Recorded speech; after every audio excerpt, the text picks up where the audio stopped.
ଦେଖନ୍ତୁ ବାସ୍ତୁ ଦୋଷ ଅଛି ବୋଲି କେମିତି ଆମେ ଜାଣିବା ଏଥିରେ ଆମର 5ଟି ପଏଣ୍ଟକୁ ଧ୍ୟାନ ଦେବା।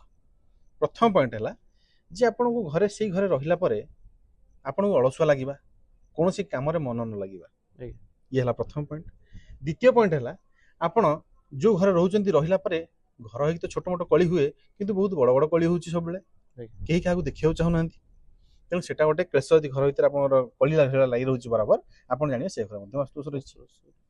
ତୃତୀୟ କଥା ହେଲା ଯେ ଆପଣଙ୍କର ଫ୍ରିକ୍ୱେଣ୍ଟଲି ଆକ୍ସିଡେଣ୍ଟ, ଆପଣଙ୍କ ଘରେ ଛୋଟ ମୋଟ ଆକ୍ସିଡେଣ୍ଟ ବରାବର ଲାଗି ରହୁଛି, ଏମିତି କାହାର ଗୋଡ଼ ଭାଙ୍ଗିଯିବା, କାହାର ଜୀବନ ପଳେଇବା, ଏଇଭଳିଆ ଗୋଟେ ଆକ୍ସିଡେଣ୍ଟ ସବୁବେଳେ କିଛି ନା କିଛି ଅସୁବିଧା ଲାଗି ରହୁଛି, ଆକ୍ସିଡେଣ୍ଟ ଲାଗି ରହୁଛି।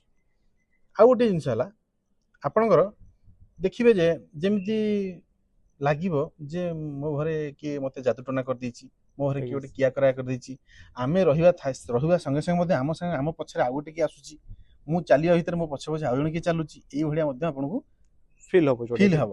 କାହିଁକି ଏଇଟା ମୁଁ ଡାଇରେକ୍ଟଲି ବିଶ୍ୱାସ ନ କଲେ ମଧ୍ୟ ଆପଣମାନଙ୍କର ସିମ୍ପଟମ୍ ମୁଁ ଶୁଣୁଛି ଲୋକମାନଙ୍କଠୁ, ୟାର ସିମ୍ପଟମ୍ ଗୋଟେ ଏନର୍ଜି ଖରାପ ରହିଲେ ଆପଣ ଏଇଭଳିଆ ସମସ୍ୟା ଦେଖାଦିଏ, ଯଦ୍ୱାରା କି ଆମେ ଜାଣିଯିବା ଯେ ଆମ ଘରେ କୌଣସି ପ୍ରକାର ବାସ୍ତୁ ଦୋଷ ରହୁଛି।